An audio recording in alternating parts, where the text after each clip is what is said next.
Hey everybody, Sean here, and someone recently asked if there were certain foods we should not eat and if blood was okay.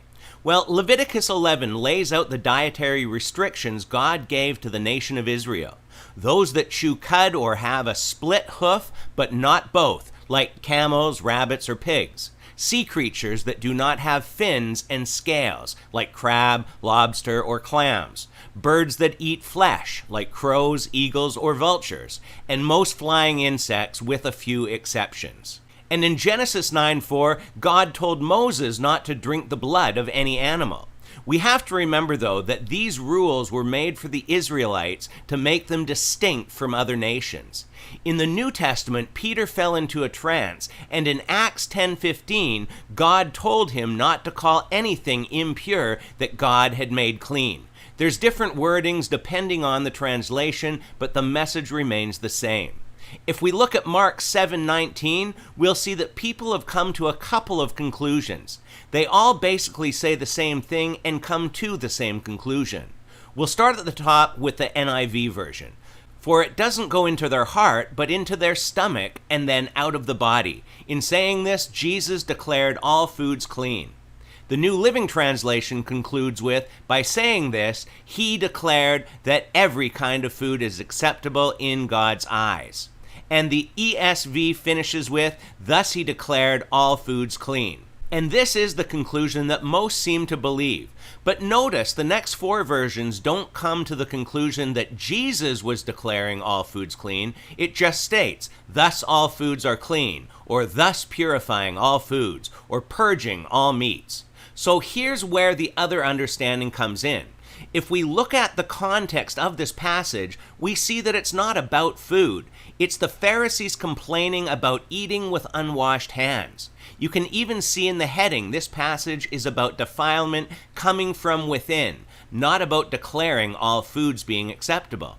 In Mark 7:15, Jesus says nothing outside a person can defile them by going into them. Rather, it's what comes out of a person that defiles them. He's showing the Pharisees their hypocrisy. And at the end of the passage, when his disciples still don't understand the parable, Jesus puts it in clear terms and says, it's what comes out of a man that defiles a man. For from within, out of the heart of men, proceed evil thoughts, adulteries, fornications, murders, thefts, covetousness, wickedness, deceit, lewdness, an evil eye, blasphemy, pride, foolishness. All these things come from within and defile a man. So it's more of a heart issue. I don't think this passage is dealing with all food being acceptable. However, with God's statement to Peter in Acts 10, and the fact that Romans 10:4 tells us that Christ is the end of the law for righteousness to everyone that believeth, so that includes dietary laws as well. Now, there is, however, one verse that is still debated, and that's Acts 21:25. They said to Gentile believers that they should abstain from eating foods offered to idols, from consuming blood or the meat of strangled animals.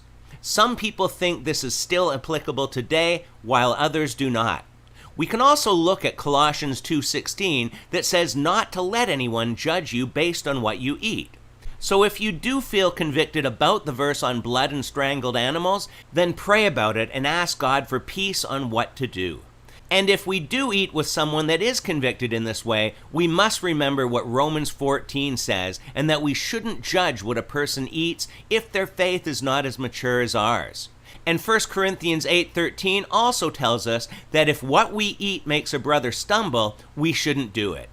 At the end of the day, we are not under dietary laws and should not be overly concerned with what we eat in regards to the Old Testament. But we'll leave it there for today, so as always, leave your thoughts and comments below, and until next time, take care and God bless.